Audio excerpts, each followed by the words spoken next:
বাংলাদেশ থেকে শিল্পী আসা নিয়ে অনিশ্চয়তায় এবার ভারত সংস্কৃতি উৎসবে। চলতি বছরের 17তম ভারত সংস্কৃতি উৎসবে বাংলাদেশের শিল্পীদের অংশগ্রহণ নিয়ে অনিশ্চয়তা দেখা দিল। আর এই খবরে রীতিমতো দুঃখ প্রকাশ করলেন ভারত সংস্কৃতি উৎসবের সম্পাদক প্রসেনজিৎ পোদ্দার। শুক্রবার বর্ধমানের পান্থশালায় 17তম ভারত সংস্কৃতি উৎসবের জন্য সাংবাদিক বৈঠকে তিনি জানিয়েছেন, গত বছর বাংলাদেশ থেকে 3টে দল এবং 34 জন শিল্পী এককভাবে অংশ নিতে এসেছিলেন, কিন্তু এবারের পরিস্থিতি অন্যরকম। যারা আসতে চাইছেন কিন্তু কোনো কারণে আসতে পারছেন না, সেক্ষেত্রে একটা খারাপ লাগার বিষয় থাকে।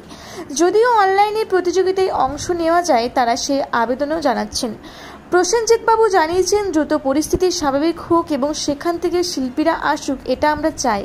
উল্লেখ্য, Hindustan art and music society ও অন্তরা সঙ্গীত বিদ্যালয়ের উদ্যোগে এবছর 17তম ভারত সংস্কৃতি উৎসব এবং 45তম আন্তর্জাতিক উৎসব আয়োজিত হতে চলেছে। উৎসবের প্রথম পর্ব বর্ধমান শহরে আয়োজিত হলেও 14 থেকে 16 ডিসেম্বর অনলাইন প্রতিযোগিতা চলবে। 18 থেকে 22 ডিসেম্বর পর্যন্ত বর্ধমানের টাউন হল ময়দানে চলবে প্রথম পর্ব।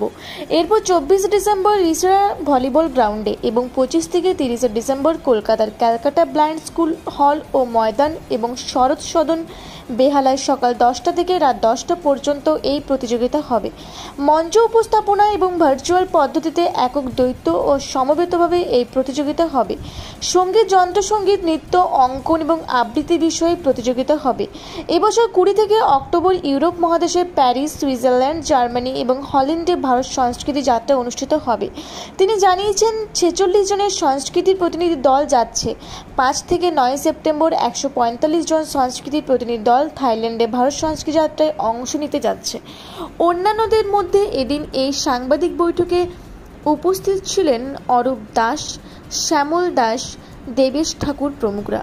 পূর্ব বর্ধমান থেকে দেবাশিস ঘোষের রিপোর্ট, রূপসী বাংলা মিডিয়া।